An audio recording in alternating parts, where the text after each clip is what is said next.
The time has come. My friends, thank you for joining us. 2 minutes late, don't tell Tim. We are doing the state panel discussion for Hurricane Florence, and you have a gambit of wonderful people from different state agencies that are going to tell you what they did during Florence, and then we're going to open it up to some questions at the end. If you don't have questions, I have questions, so feel free to jump in. Each one of our presenters will have somewhere between 7 and 10 minutes or less, please, to actually present and tell us about what they did for their agency during the event. We are going to go in alphabetical order because I didn't want to show preference to anyone. Although Colleen Kiley is first, who works with me in emergency management. I don't know how that happened. So Colleen Kiley is with North Carolina Emergency Management. Dan Matting, raise your hand, is from Department of Agriculture. Dean Grantham is from Environmental Quality. And Jeff Brown is, God, you're not in order, Jeff. Jeff Brown is with the Center for Geographic Information and Analysis, and John Farley, last but definitely not least, is from Department of Transportation. My first name. It's my first name. Yes. Alphabetical by first name. I wasn't sure I would remember everybody's last name. All right, with that said, we're going to change out presentations. If I can find the mouse. Just, hey, look at there. I'm talented. And the first one is this you? Hey, I can work technology. No, this one's the one you're going to be using. I'm going to hand it over to Colleen Kiley. I'm going to sit in the front row so I can yell at you when to stop. All right. Thank you. So Hope asked us to go over the three main questions that we get during an event. And during Florence, the very first thing is, where's it going to flood? Where's it going to flood? When's it going to flood? What's going to flood? So next one was, what roads are flooded and which ones are going to flood? And the third one was, exactly what is damaged and what will it cost to recover? Exactly. So during Florence, we used some new tools, some old tools with new life. Roads were all the rage. That was a big part of this event. I'm going to talk a little bit about the inundation file that we created and the patience necessary and dealing with making inundation files, and some reflections I have on coordination for future events. So the very first thing I want to talk about is road conditions. Since this was such a big thing during the event, we used some new and old things that we had. For this go around with our web EOC, we started to be able to integrate our ArcGIS portal into it. This is the first major event where we've been able to actually test that. We had some new technology, or at least some new data sources that we were able to integrate into that. We were able to use Gas Buddy, which was giving us spreadsheets, which we ran a script on, which we then put into the web map that showed gas stations, whether they had power, whether they had fuel. And then we had Waze, which we were able to pull directly in here so we could see where there were road washouts, all those kinds of things that were going on. And then we also pulled in the Esri road conditions. So we had one map where we couldn't actually say from our flood layers what is flooding. But when you look at the map, you could see all of the places where the roads were not in a condition where you could actually get trucks through with supplies. The next thing we did was before Matthew actually created a damage assessment platform for the state to use. So we have the data layers set up into Web EOC. We have a damage assessment app that runs on Collector that anybody can use. Any local official can give us a call and we'll set them up with the tools that they need to go out and use it. And then everything shows up locally in Web EOC. So anybody with a Web EOC login can see in real time the damage assessments that are going on. So with this event, we expanded that because we realized that there were a lot of private firms out there that were contracting with the local municipalities to do their damage assessment. So we took the three biggest of those, and we were able to feed their data into our data layer.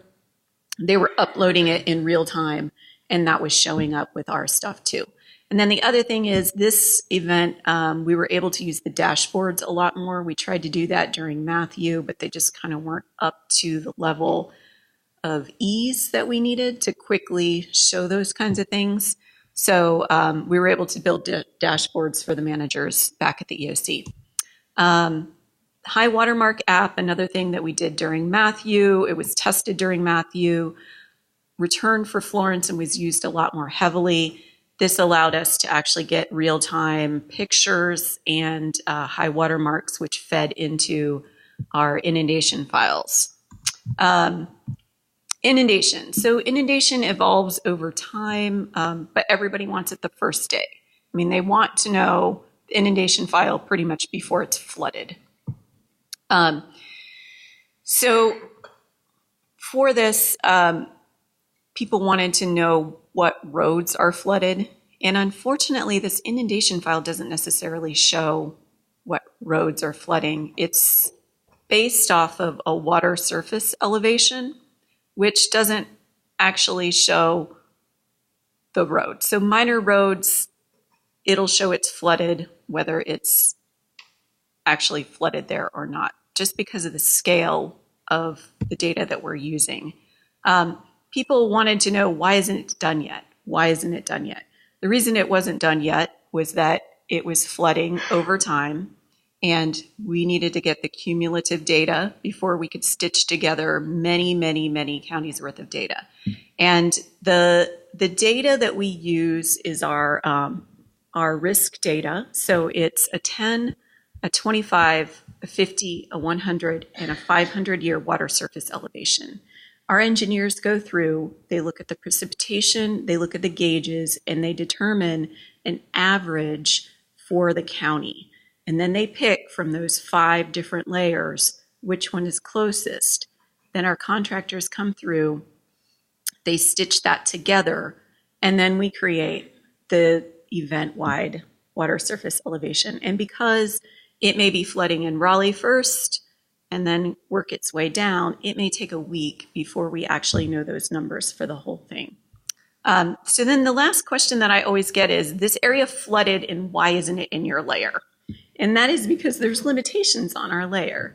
Our studies only go up to 1 mile of, so a drainage area of 1 square mile. That's where our studies stop. So if you're in a community, some kind of development, and your drainage area is less than 1 square mile, you won't be mapped. And if your area is not an area where there is a high risk, and that means these are community-driven studies, the communities request studies. So if your community does not request that area to be studied, very likely it wasn't studied. And so you are not going to be showing up in this layer because we're only showing the studies that we have. So if you need real-time inundation, we've got our FIMIN website, which shows real-time gauges and allows you to do forecasts. And then the first cut is our what I just showed you. And then the long-term inundation file would need to be created from those high water marks that I showed you our collector app uses. And you'd need to perform analysis. And that's going to take weeks and even months. So that is my perspective on the inundation. And then coordination needs, and I need to get out of here and let somebody else talk. I would like to see a lot more sharing of services. And I think it would be great if we could coordinate as a GIS community for emergency management prior to an event and determine what services we need, who is actually serving out that service of note, and then use centralized web maps, perhaps in Web EOC, I've already seen in this conference that a couple different people have developed their own damage assessment app. We've done it with the state. That means in an event where everybody's scrambling and we don't have a lot of time, a bunch of people reinvented the exact same wheel. So if we can work together and try and get one or two, there's never going to be a one size fits all, but if we can get one or two different groups to develop that and work off of those, I think we'd all be better. And I'll hand this off. So Dan, I'm going to do your presentation. Colleen, I'm going to hand this back to you 1 second. I'm going to let Dan get his presentation up, though. I want you to tell everybody what you do during an event, and then everybody do that when you come up, please. Okay. So during an event, I am in the EOC, and I take data requests. I work on our web map services. I create services. I create maps, which then go into Web EOC. I coordinate with users who are out in the field who need damage assessment stuff or any kind of mobile app stuff. So it's generally just trying to provide services for the state in general. So my name's Dan Matting. I'm with the North Carolina Department of Agriculture.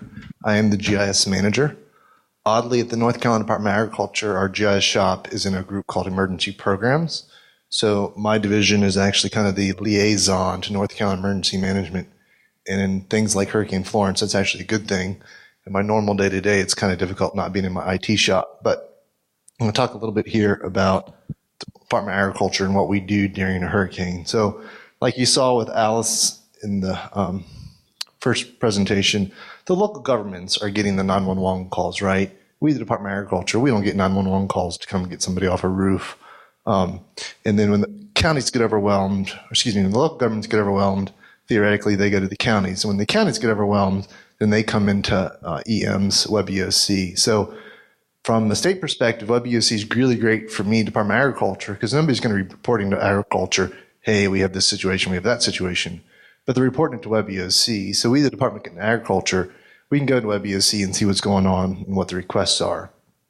In addition to, Department of Agriculture is one of the CERT team members. So we're part of Human Services and we're part of ESF 11, generically outside of a hurricane. But basically, we, the Department of Agriculture, can help set up MOUs with NGOs such as the ASPCA so we can help staff some of the shelters. So we're involved in that, and some people don't know that. We also deal with livestock and industry partner issues. So before the storm, what are we doing? So we have a tool that allows us to get weather data. So we know where the weather's coming. We know where the rain's coming.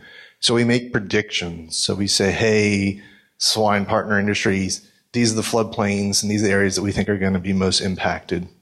We also do that with the poultry industry. So we like to kid that we save chickens by telling them, hey, you need to go move these birds off to slaughter early. We get these out of the floodplain.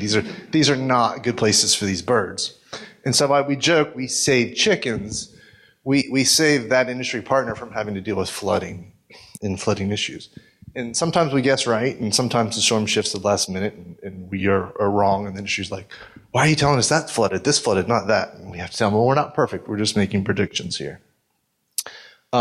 So then after the storm, we, the Department of Agriculture, we regulate food firms, people that make a bag of chips or make a bag of crackers or whatever. We regulate them. So what we're doing is we're taking the inundation data. In this case, this is the Army Corps inundation data. And we say, we think these are the food processing facilities that flooded. So then we, in our regulatory system, we prioritize visiting those people next to make sure that they're doing what they're supposed to be doing with the product. And we look at what floodplain they're in and what their inundation was to prioritize our site visits.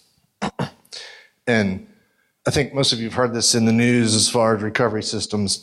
Agriculture was hit really hard. Southeast North Carolina's got a lot of our agriculture in it. So you name the commodity, it got hit, and it got hit pretty hard. And this is a little bit of an aside. Row crops, something that a tractor can go and harvest a bunch of stuff. Farmers know this is coming, and if it's dry enough, they're out there pulling in things, ready or not, they can pull in their crops. Things like tobacco that have a lot of manual labor involved, one person can get in a tractor and, go harvest 100 acres or 200 acres of corn or whatever early. You can't necessarily do that with something like vegetables or tobacco that are real labor intensive. Our forestry, the North Carolina Forest Service is in the Department of Agriculture. You would think trees are great things for floodplains, that there's not going to be a lot of damage. That's actually not true. This was more of a rain and flooding event than it was a wind event. But we also, the Department of Agriculture, try to determine what the impact to forestry is after an event.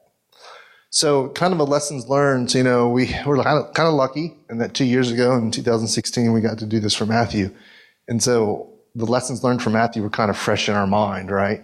And one of the things in Matthew is every day we were printing different maps for this person or different maps for that person. And so this time what we did is we made essentially a digital map, if you would, and we were pulling in web services from Feynman. I think Colleen was just talking about that, but we're looking at flood gauges, trying to predict which rivers are rising and falling. And in Matthew, we spent a ton of time answering these kind of questions. In Florence, we just kind of, it's already on the board, it's up there, go look at it. Oh, it just got updated, it's already updated. So we reduced a lot of those map requests that we had previously gotten. So not a great topic, maybe not a favorite topic before lunch, but basically you may have heard in the news that there were a lot of dead birds or dead animals. For whatever reason, about 70% of the poultry farms that flooded, they may not have been in a 100-year or floodway. About 70% weren't. But nonetheless, we had animal mortality. So one of the things we're doing nowadays, since Matthew pretty much, is we're dealing with animal mortality. So these are actually compost rows. There's actually dead chickens in them. And by the time the 9-week process is done, this will be essentially organic matter that you can go spread in your field to help fertilize. And it's all certified. It's all very scientific. And we go and help the farmers to make sure they're not doing things like burying in the water table. So we're protecting them and the environment at the same time. So here's my big joke. How many state employees does it take to make one route map?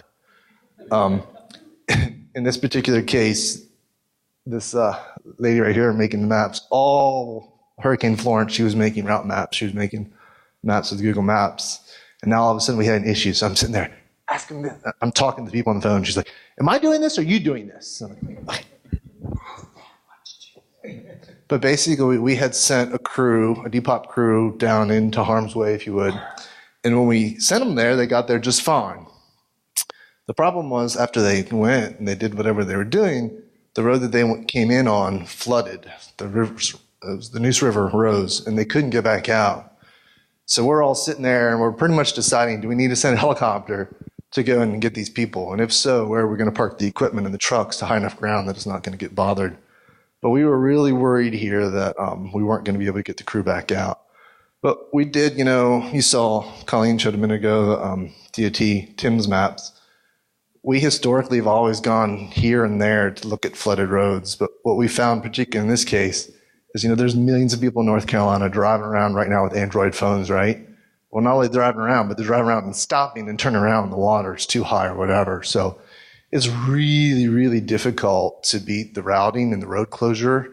And in this particular case, we're all sitting there watching. There's a part on the road, right, where in Google Maps it says it's roads, there's a lot of traffic. It's not a lot of traffic. There was a little bit of standing water on the road. So we were hoping and listening to make sure the 2 crews and the 2 trucks got out.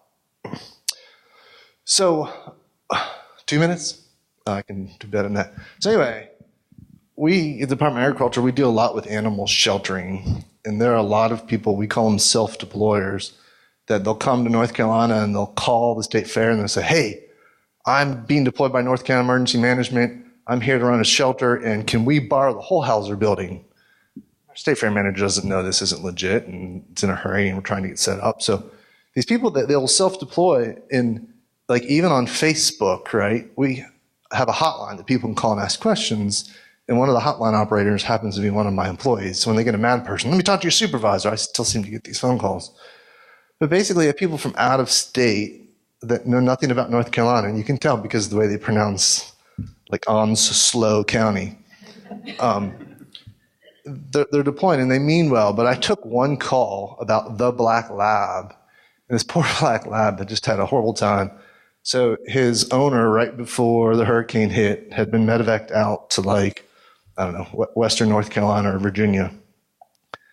The first trailer that he was in flooded, so they moved him in a new trailer. That trailer got hit by a falling tree, And so the people on the phone were asking me to go get this black lab. They didn't know the owner's name. The owner name they gave me was different than the county gave me. They asked me, well, if I don't know the owner, how am I going to get in? Well, just break the door down. Let me get this straight. You want me to go to where it's currently flooded? I'm not sure I can get there. To a dog who I don't know the owners is, or it's one of these three people, and you want me to kick in a door to a building that I don't know who owns it? Yes. You're just waiting for like the punchline, right? This is a joke, whatever. But we still, I was talking to our animal welfare group yesterday. We have an attorney that is with the DA's office, the Department of Justice office. They've been working on issues relating to getting animals back and people suing each other over who owns that animal since Hurricane Florence. And they're working 30% of their time on that issue. Our animal welfare director, last week, she spent 30 or 40 hours on lawsuits related to animals from Hurricane Florence. So lessons learned, an incident management team can't operate without a lot of GIS support. What we did in Matthew, not so great. We got better in Florence. Luckily, we didn't have a lot of turnover. And, that was good, I guess. Like Colleen said, we have a lot of issues trying to figure out what's flooding and why. So when we predict things are flooding, some of the things that are flooding in these two events have been not even in a 500-year floodplain. So when things are bigger than a 500-year event, it causes us some modeling problems or some estimating problems. And self-deployments, when people are trying to help move pets, that's a big thing that we need to figure out and work out still. Dean's next. If you haven't noticed, we're going to hold all the questions. But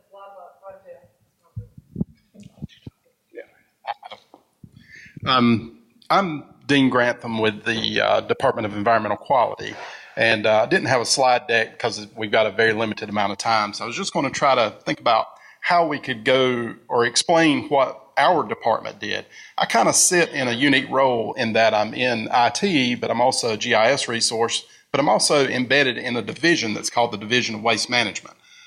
Within the department, just a little bit about that, there are many divisions within the Department of Environmental Quality. Waste management is one of those. There's also water resources and several others. DEMLR, which is our energy land resources department. So things like dam safety and mines and things are in that group. So we're very broad and diverse in the number of facilities that we have across the state. In storms past, well, let me just set the stage. Prior to Florence, we had developed some applications. We have a very healthy ArcGIS Online organization, and that's one of the stronger things that I think we've got going for us as far as GIS goes within the department. And we're able to very rapidly spin up applications and get information out and share information within our groups there. So we're very successful in that regard. Prior storms, that is prior to Florence, we had tried to host and did host applications that would give access to things like radar imagery and flood stage data, as well as transportation, the TIM system, we've used that as well. But that was all done sort of prior to the storm event. Once the event got there, we were relying on a vast array of different reporting mechanisms, many of which were paper-based or digital paper-based. That's another buzzword that I try to use a lot, or I wind up using, but essentially like PDF files. So we would have these situation report meetings in the morning where all the division directors would get together and they would report on what activities were happening or what things response-wise were going on within that. So you can kind of see that we've got kind of a disconnect there because every piece of information is separated. Every piece of information is unique in and of itself. So our secretary and our management, upper management at the top tier, couldn't necessarily tell in one aggregated place how many incidents do we have on the ground? What is in urgent action needed? Where do we need to deploy things? So with this storm, we took that same approach. So we spun up an application that was called sort of the storm tracker, if you will, where we had a lot of our radar data, flood stage data, different things of that nature. And the purpose of that prior to the storm was for our project managers to call their facilities and say, look, are you prepared? Do you have sandbags in place? Do you have all your storage tanks buckled down? Do you have adequate freeboard if you're dealing with a lagoon? Kind of the same thing as Dan was talking about. So wastewater management, are you prepared for that? What facility do you have online? Do you have emergency backups? Do you have even fuel and generators, things of that nature? So there was a whole lot of information that was done, and we were using GIS as sort of a coordinating tool, if you will. Yes, here are these facility locations. Yes, you're close to a 500-year flood event. And if you recall, I was trying to think about the time just before Florence. If you recall, we were looking at this storm, and it was building intensity. It never slacked off until the very end. And we were thinking it was going to be really, really catastrophic. And it was in areas. But I think we kind of, I don't have a better word for it, but dodged a bullet in some regards, but not to take away from what other people lost or whatnot during the event. But at any rate, we were at a very heightened alert, I guess you would say. So in thinking about that and in thinking about our experience, our experiences previously, we thought that it would be a good time to come up with sort of an incident management tool. And that would combine these different divisions across our whole department and put all of that into one clearinghouse of information so that we could, get to some very simple attributes, get to what the status of these facilities are, these incidents, and then be able to monitor that status through the event and then after the event. So we utilized a number of different applications. Survey 123 was instrumental for us. We used that because one of the things that I think Alice said during the presentation that she just gave afterward was she estimated that her staff was not trained well enough. And I think that we kind of had that shared thing. So we had to make things publicly available. So we distributed just URLs in an email that went out to everybody because we have a lot of remote-based employees, a lot of folks in our regional offices, and a lot of folks that are home-based as well. So we could get them access to these tools to start this incident tracking process. Well, that all went fine and well, and we were able to get that out. And as soon as the event came, I was on the phone with my director, the director of the Waste Management Division, Waste Management. He was like, "Look at the map. There's dots showing up. There's things happening. People are putting data in." And it was, quite amazing to watch that because we were just hitting the refresh button. And it was, showing up, and we could see these things coming up. And it gave us the ability to see information in a way that we had not been able to see it before and to share it amongst everyone. So the next day, this was sort of day one of the storm, another technology that we rolled out was dashboarding. And again, dashboarding was something that we distributed just with a URL in that same email message, but it made it very easy for folks to assess what the state's environment was or state's condition was at that time. So we were able to very quickly get to that information. We put in some very simplistic filters by the status of the event or the county that you were looking in. So it was very simplistic, but very easy to use. And I think that in the end, our upper management saw that and nobody really had to ask for training with that. It was easy enough to use that they were able to get into it and kind of fumble around and figure out how to do whatever it was that they were wanting to do. The wealth of information that we were able to distribute very quickly was overwhelming. We could do things not only with instant tracking, but also with taking pictures on site. So we could distribute those and everyone could see what that inspector was seeing. We also took the opportunity to store surface water reports if we were getting monitoring reports. Some of those were made available through attachments through some of these instances as well. So it became this sort of idea of a clearinghouse, if you will, for what was going on within our department. And I think we were very successful with that. Where we go from here is to do the obvious things, get more training and get more people involved with what we were doing.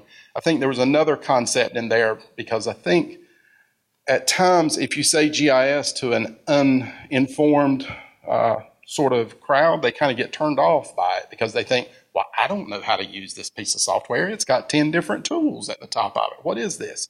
But through things like Survey 123, it empowers them to participate in editing GIS layers in the end, or spatial data, if you will, without ever really knowing that they're doing that. So their input is valuable and they don't get turned off by it. Then on the flip side of that, our reporting with dashboarding and things of that nature was unprecedented, I think. There were several other applications that I didn't really have time to talk to. We had sort of this toolkit approach. So the ones that I didn't touch on were our maintenance applications. So you have an incident and it needs urgent activity right now. How do you go about assessing or changing that status? How does it go from red flashing to orange to yellow to green when it's dissipated or go off the map? So we had applications to handle that as well. There are some presentations later in the week. Amy Axon is sitting up here in the front. She's got one later this afternoon, correct? Where you can look at those in a little bit more detail if you're interested in that. One of the things that we learned, and one of the things that I didn't set the stage for, we had the storm tracker as an application, but everything else, the incident management, dashboard, the Survey 123, all of those things were spun up in about 36 hours or so. So just prior to the event. So we were able to get them out there very quickly. In order to get those out to the people that needed them, we had to make those publicly available. We got a big hand slap in the end because not only were our applications publicly available, our data was publicly available. And folks, we were getting some personally identifiable information that was getting distributed through that. So we had to pull some things back and do some things kind of on the fly. But that was one of our lessons learned. Excellent. Jeff is next.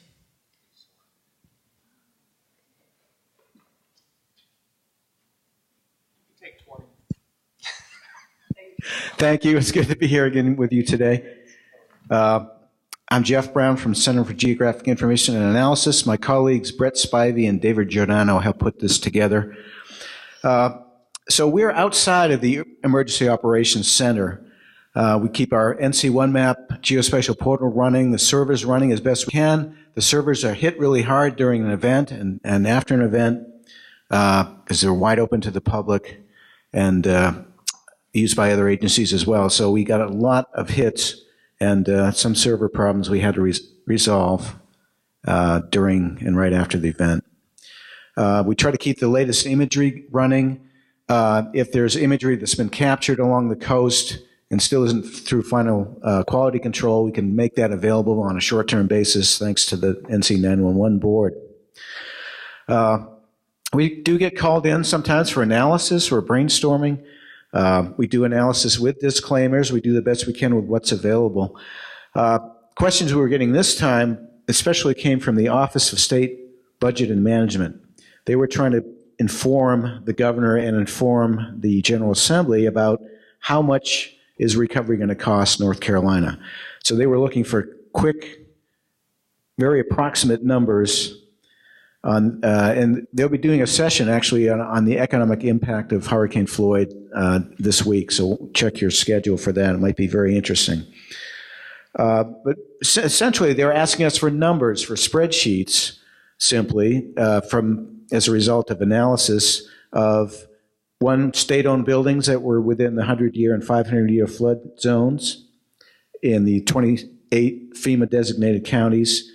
Also looking at housing and urban development, HUD-related locations related to the flood zones that are delineated by state emergency management.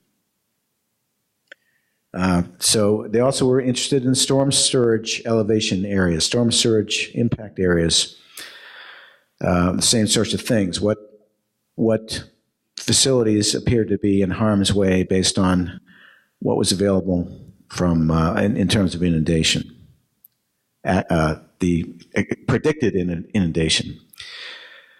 We also did some brainstorming with the Division of Public Health related to septic systems. They were getting questions about what septic systems are in harm's way with this flooding.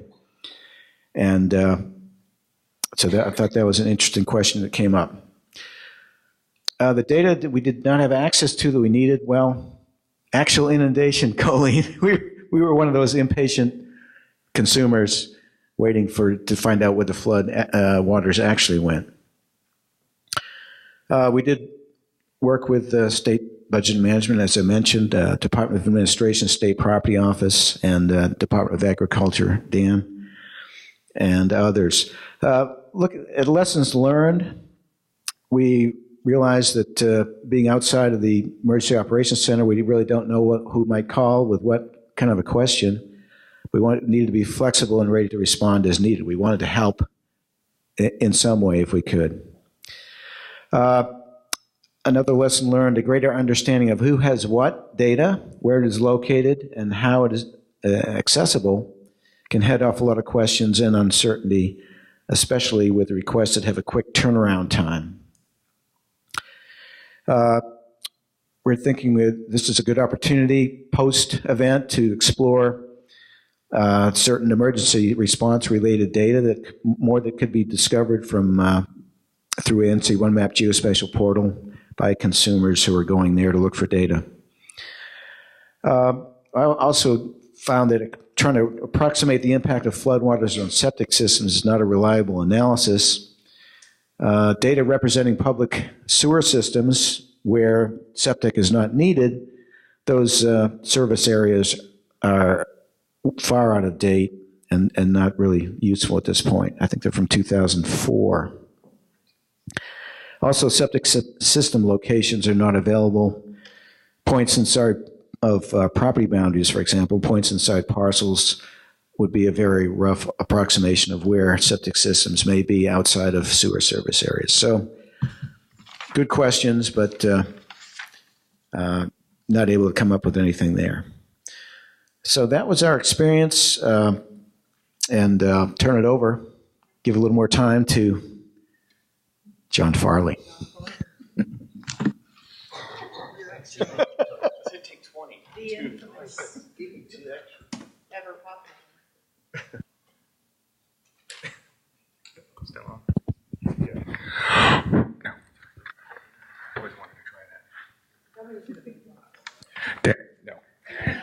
Good morning. So I feel like this is sort of a continuation of the plenary session, and you're hearing a lot of similar themes. We're saying a lot of the same things. And in one way, that's good because that helps us know what's important. It helps us prioritize needs for the state. In another way, it's bad because we're all asking for the same things and going about it different ways to get it. And we've, as been mentioned, we've reinvented the wheel a few times during Florence. Not only within state government, but within state agencies. And I won't mention any names. So one of the questions that Hope had asked us is, what questions did your agency need answered or you were attempting to provide? I'm going to start with what I do during a storm. I normally stay at home and watch TV and see how it's going and put the fire on. And up until Florence, that's been pretty much what we do. And then after the storm, we may get a request from the business to help out and map a few things. During Florence, that all changed. We had executive management that wanted to know what was going on at that minute, what's going to be happening in the next hour, the next day, and where are all our assets, resources, etc. So we went from basically not doing much to a storm to being heavily involved to the response to the storm, and we were not prepared for that. But the GIS unit, I will say, did rise to the challenge. We had drone teams for the first time ever. We had, I think, close to 14 teams that were deployed across the state. We had no solution for capturing and publishing that information so that our management or executives or responders could see it. So Eddie Shipman, who's on our staff, I don't see him here, in a day and a half wrote an application to do that using our SharePoint deployment. So that was quite interesting and extremely useful. In addition, we got a request from aviation one evening around 8 p.m. and said, "Hey, the secretary's taking a helicopter out tomorrow.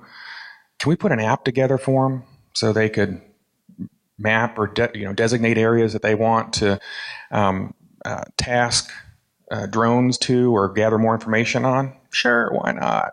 So, I mean, as they were walking out to the aircraft, they were showing them how to use the app, and sure enough, they actually used quite a bit, and they were really happy with it because they could, and they were taking pictures outside of the aircraft and publishing or posting those, but specifically going over different sites that they wanted to see when they would fly over. So. You've heard mentioned TIMS. It's our Traffic Information Management System. It was a system developed over 3 days during Matthew to be replaced. Still waiting for that. It has been enhanced tremendously since then. It is an internal system. They took a little bit different direction with their GIS part of that application, and we were working to get us integrated with that. We did 2 weeks before the storm, and thank goodness we did, because that was one of the most used data sets across the state. TIMS, it basically gives you a snapshot of what the network looks like at any given time. Closures, roadkills. Roadkills is one of my favorite. I don't know why. Construction, anything that's going on in the network. Unfortunately, right now it's only point-based, and we're working to get that linear-based and moving it to a technology to make it a little bit more accessible. But that was one of the services that we had used quite a bit. What data did you not have access that you needed? A lot of this was duplication. We had a request for shelters. We assumed there was a map service for shelters. Well, there were. And there were also other sources for shelter data. And I think we identified 3 different sources. One was a service from the Fed, and we didn't know which one to use. So we used the one from the EOC that was in a spreadsheet, but we created a map service off of that because we needed to see where the shelters were to prioritize what roads we're going to repair or try to clear up as quickly as possible. Well, we published that back out. So now the state ostensibly had a map service for that. Again, these are some things, lessons learned that we can apply hopefully next time around to when I get to it, one of my biggest lessons learned. So hydro data. We had new hydro data sets from the Corps of Engineers and the federal government that we've never had before. And they were oddly really not wanting to give those up. And we got some of them days after the fact. But we had new different, we had one of our civil engineers was embedded at the EOC, or our EOC for DOT. Well, there's probably a lot of civil engineers embedded there, specifically from hydro. And he spent quite a bit of time going through all kinds of different data sets because they basically want to see what's underwater now, what's going to be underwater in the next few hours, next day, next week. As far as what was accessed or what data provided, our biggest ones, TIMS, you heard that we had 4 to 5 times the normal number of hits, and our structures data set, which includes bridges, was about 3 times. To put it into context, Go and See, which is our primary deployment tool for spatial data, had 4 billion views last year. So it was quite a spike. Fortunately, we came just to the edge and didn't lose it, even though our generator blew a fuse. I mean, we were hours away of losing everything we were publishing that wasn't in the cloud. And we're working to change that. The biggest lesson learned, enterprise data management. We have so much data out there and so many different data sets. And Chris Tilley from the unit who's sitting in the back mentioned this at the plenary. We need a place to go to know for inundation, this is the best authoritative source to use. For shelters, this is the best authoritative source to use. Because we were all getting whatever we could get whenever, wherever we could get it. Training, right? We've heard that too. We were doing things for DOT staff that could be done with a couple button clicks on an AGOL site that they couldn't be bothered to learn during a storm. And it is kind of a bad, I mean, that's not necessarily when you want to start training up a bunch of people. But prior to the storm, that would have saved us a lot of hours of work.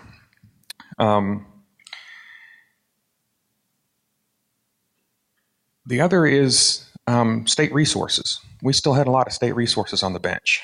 We have 32 full-time staff in the GIS unit at DOT. about 12 of which were really used during the storm. We had one you heard earlier, Sarah Ray, that volunteered at Pender County. But there were other people in my unit that would have really liked to go and help out, even if it's just answering questions. We were very decentralized because we have virtualized. So a lot of people were at home doing this work, which really helped. But they could just as easily be taking phone calls or helping someone in another county. So one of the things I'd like to do working with Hope is on the group she's chairing is to get a policy from the state. You don't have to volunteer. If you're a state employee or GIS professional, we have an emergency and a local government puts in a request, maybe we can have resources that can be used that way. That's it. I can keep going. So we have 10 more minutes. And the 10 minutes is going to be questions that we have put together. Now, one thing that I have heard from everyone, from Alice this morning and from this group, is we have all these different pieces that we're working on, and we're actually all working on the same thing. Everybody needs inundation. Everybody needs to know where the roads are. But you know what? That's not just state government. That's actually every county, every local government. Anybody who's running any sort of spatial analysis for impact needs the same set of information. So one of the things that this group discovered at the Geographic Information Coordinating Council is we need to come up with a plan. And the plan is basically there is an emergency management committee that is going to be put together for the entire state. So I have spent the last 10 years of my career trying to unsilo all of our projects so all of our data works together. And guess what? All of these agencies are going to have to do the same thing because we all have different jobs, but we are all providing information out that information can be used across the board. So we asked a couple of questions that they've answered already. What questions did your agency have or need? And the biggest ones we have are inundation and roads. Inundation is an issue. Inundation is an issue because it comes from everywhere, from everybody, and it's pertinent at different points in time. So not only do we need data, but we also need timing of that data to know what's the most valuable at that moment. Any other comments on data that needs to be provided across the board? I don't know if it's a comment so much, but I was telling you in my slide that we sent some people downstream, so to speak, and then they couldn't get back. I think we, Department of Agriculture, looking forward, we need to make sure that when we route people into harm's way that we can get people back, which I'm not exactly sure how you take gauge data and knowing that this river's rising to say, hey, we can't go downstream. But that's really the only data part that we were missing, really. Anyone else? There's actually a group in the stock, the state transportation, that they sat there in a room with 12 people and they would go, you have until 4 o'clock today, you have until 6 o'clock tomorrow. So there are groups, and there's some of the things that you guys have mentioned today that I know this data we've already run. We actually have a shelter map we could have provided you, but it was behind a wall. And in the middle of an event, you actually can't change that up. So now we have a public side that actually has a set of data for the public. Again, these are sharing opportunities. I would also say that I think the GIS professionals in the state also, we need to do a better job of learning from one another what data we have and then who to ask for it. Because, I mean, if someone had called us and said, we need the shelter data, maybe we could have gotten it out there. But the right person, finding that right person and knowing that right person is a really hard thing. I think Jeff had a comment. Thanks. I want to note too that the before and after imagery, the after imagery captured by NOAA, I think was very helpful for a lot of people to be able to get a picture of in a dated image. Yeah, I know it wasn't comprehensive, but in some of the hardest hit areas, it was very informative to state and local governments, I think, to be able to see where the water appears to have gone. On the topic of imagery, we had way more imagery this time than we've ever had before. We had the military flying, we had UAVs, we had our own aircraft at DOT. We had, and there was no central place for all of that imagery. So you don't know if you were looking at the latest, greatest for that particular spot at that particular point in time. And it's just going to grow. I mean, we have the Cajun Navy. We're probably going to have a Cajun Air Force, and everybody with a drone is going to want to show up and fly the area, which is dangerous. But there's still obviously a lot of advantage there when you can capture imagery in almost any spot at a given time. So I'm going to ask the next question. I want you to hold that microphone. Because the next question is, what other agencies did you collaborate with? And just walk us down the line. Emergency management. We used a lot of their data, obviously. We got some questions. Actually, I didn't know you guys had the question about what buildings were damaged. We got the same question from the Department of Administration and asked us if we had data we could provide so they could generate the same information. We cooperated a lot with the federal government, US DOT, Federal Highway. Part of what we do is damage assessment, as you heard everybody talk. And we usually get fronted a few tens of millions of dollars right after the event. And then we have a very short period of time where we have to justify not only that money, but additional funds. So, and we used a mobile app this for the first time when we deployed that. Trying to think. You can pass it to the next question. I am, but I'm feeling really bad that I can't say more collaboration with other agencies. Well, I mean, that's what we're trying to resolve. We all got together in a room and sang Kumbaya. Yeah. Yes, I'm curious to know, coordinating efforts with the government, what type of involvement do you have with the National Guard, leveraging their geospatial capabilities and sharing information, not just from the sense of emergency preparedness, but from the human perspective. The Guard has manning everywhere, and their concerns are the same. But do they have the same capabilities? How are you able to foster that relationship, leverage each other's assets? So that's a question to me. In emergency management, we actually have the National Guard as a part of our group. So we have an abundance of National Guard opportunities. And this goes back to some of the things that Farley and Jeff were saying about imagery coming in. Most of our imagery assets were military assets that were Guard provided. So we used the intelligence group to actually help us do damage assessments. We used the guys in the field to actually go up and do search and rescue. We pre-deployed to many of the places with supplies and with a number of guardsmen to actually manage any sort of impact that was at the storm. But that is done through the EOC with the state emergency management. The Guard works directly with us. We actually have a GIS guy from the Guard embedded in our group overnight. So they're there all the time. One of the things I'll add, as far as responding to that question, the other agencies that we participated with, obviously, inundation, emergency management, DOT, those kinds of things. One of the things that I didn't have a chance to really speak to was that I mentioned we were fairly mature in our AGOL organization, and one of the things that presented itself was our collaboration with the EPA. When we started to report and get into the aftermath or the response to events, of course, there's a national emergency declaration that's made, money's made available.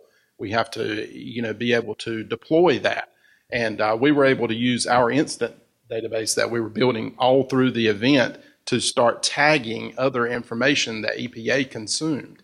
And it was really an eye-opening event because instead of, they came in and we were expecting them to say, okay, export your data, give us a time-stamped copy of their data, and we will just consume it in our application and go on about our business. But that was not the case.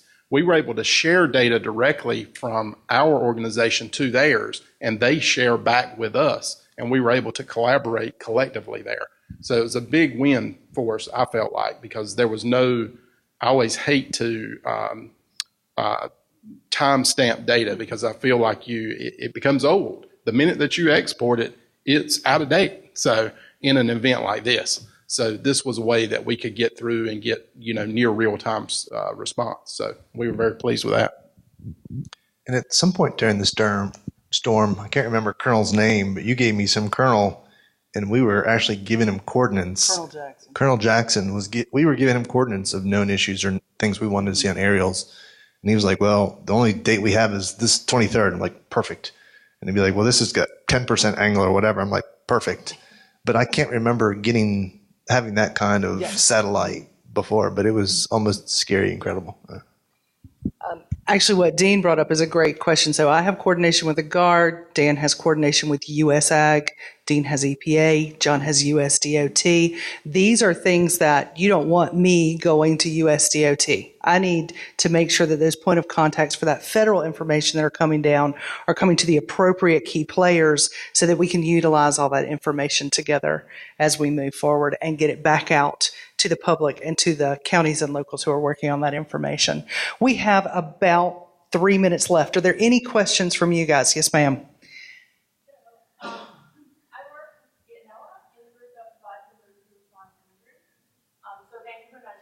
We love you. She works with NOAA, with the group that provides the imagery. So my question is, how are you using it? Oh, heavens. Wait, I get to start. I'm holding the microphone. I'll be short. So we did incorporate that into just about everything we were doing. That is what we had the National Guards guys look through to do initial damage assessment information and to show us immediate flooding. And Mike Laskin is my favorite person on the planet. So, Department of Agriculture, we're in the more rural areas of North Carolina. So when they fly New Bern or Wilmington, that doesn't help us. The Outer Banks doesn't help us at all because there's no ag on the Outer Banks. But I actually had an intern / person helping us, and we had farms that we didn't hear from or weren't reported that we had predicted flooded. And we looked at the NOAA photography to see, did this flood or not? So while we're waiting for the inundation data or even just to confirm the inundation data, we used that NOAA data quite a bit. Just look at the aerial. Yep, it flooded, clear as day. There's no arguing that didn't flood.